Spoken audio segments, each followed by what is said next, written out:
అస్సలాముఅలైకుం వరహమతుల్లాహి వబర్కాతు. Hello friends, మా channel SS కాస్మీలోకి మీకు స్వాగతం. ఈరోజు మనం ఆకాశం మరియు భూమిని సృష్టించిన వారి గురించి మాట్లాడుకుందాము. అయితే ఖురాన్ మజీద్లో ఒక ఆయత్లో ఇలా చెప్పడం జరిగింది, ఫాతిరస్ సమావాతి వల్ అర్ద్. అల్లాహ్ సుబ్హానహు వ తఆలా ఆకాశం మరియు భూమిని సృష్టించాడు.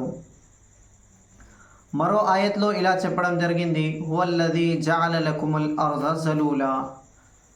అల్లాహ్ సుబ్హానహు వ తఆలా భూమిని మీకోసం లోబడి ఉంచాడు, దానిలో నడవడానికి అలాగే దానిని సాగు చేసుకోవడానికి.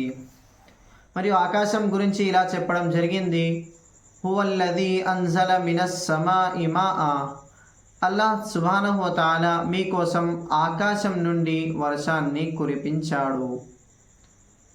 మరో ఆయత్లో ఇలా చెప్పడం జరిగింది, అల్లాహ్ సుబ్హానహు వ తఆలా కోరుకున్నదే జరుగుతుంది, అల్లాహ్ తప్ప మరే వ్యక్తిలోనూ ఈ శక్తి లేదు. ఇంకో ఆయత్లో షిర్క్ గురించి ఇలా చెప్పడం జరిగింది, అల్లాహ్ సుబ్హానహు వ తఆలా మహిమాన్వితుడు మరియు ప్రజల షిర్క్ కంటే గొప్పవాడు. షిర్క్ అంటే అల్లాహ్ తప్ప మరెవరికి పూజించడము. అయితే ఇస్లాంలో అల్లాహ్ తప్ప మరెవరికి పూజించరాదు. ఇలా చేయడం ఇస్లాంలో చాలా పెద్ద తప్పు. ఇలా చేసే వాళ్ళకి అల్లాహ్ సుబ్హానహు వ తఆలా నరకంలోకి పంపిస్తాడు.